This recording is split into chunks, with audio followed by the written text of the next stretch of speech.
quatrième séance, Théo, va consister à travailler la synchronisation, la coordination dans le downswing. On peut remettre le stick qu'on avait lors de la deuxième séance parce que ça te permet quand même d'être sûr que ton takeaway est bon, ce qui va t'aider à être synchronisé à la descente. Mais pour être synchronisé à la descente, il suffit d'avoir un stick que vous mettez dans le prolongement de votre club et vous grippez avec ce stick et le club.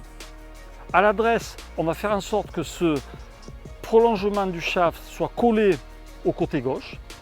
Et l'idée de la synchronisation, en faisant un demi-swing ou un trois quarts de swing, c'est de sentir que le stick ne vient jamais frapper violemment contre le côté gauche du joueur.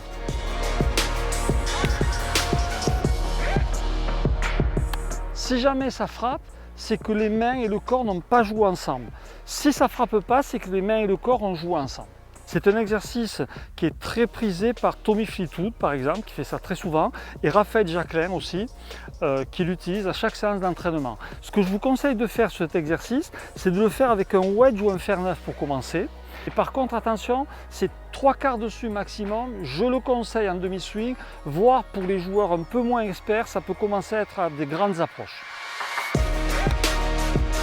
Sur cet exercice, je vous conseille pour les bons joueurs comme Théo de le combiner avec le stick de l'exercice 2 qui vous fait travailler le takeaway.